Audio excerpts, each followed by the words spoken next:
All right. So I'm going to start this out with a fire quote, okay? Don't ever think I fell for you or fell over you. I didn't fall in love. I rose in it. I saw you and made up my mind. That's from Jazz by Toni Morrison. I think this doesn't have to apply to romantic love to the exclusion of every other kind of love, you know. Um, so I'm not going to sugarcoat what I want to talk about today. I had a morally beautiful friend who passed away at the age of 29, and I did kind of shed many tears over his passing. So I didn't always mourn him in a way that was skillful or healthy. Sometimes I stayed in my room and I was just kind of looping memories of him in my mind and feeling raw over the fact that the world seemed to have lost a beautiful moral force a little too early. Okay?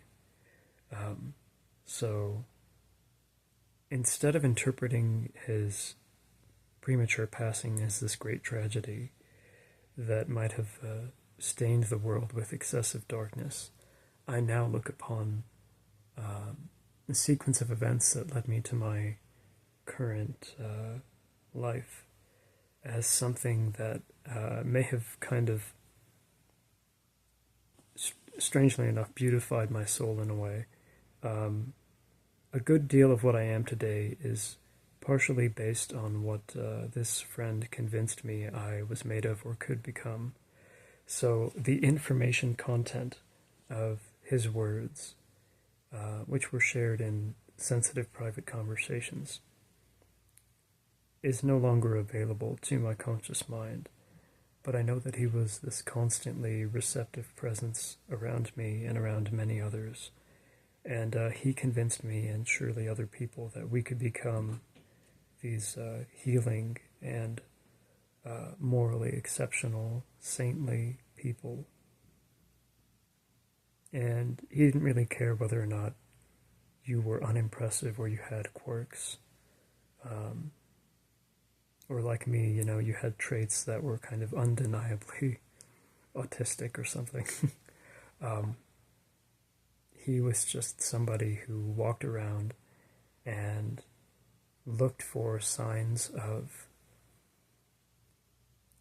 I guess, non-disclosed like problems and wounds in other people, and he would fix them. We had one night in Fort Collins when we were walking around and talking about all kinds of strange topics, and he helped three different people either avoid, it could have been excessive drunkenness, or he helped regulate the emotions of a woman who was crying, or he prevented a fight from happening, and this was all just like on a Friday night when we were at university. So I thrive in memory of him. Okay, I didn't just admire him while he was alive. What I am today is partially a sort of muscular and manly response to the memory of his noblest virtues. All right. That's how a man should choose to remember the sort of brothers he's lost. Thank you for watching and have a good day, and God bless you.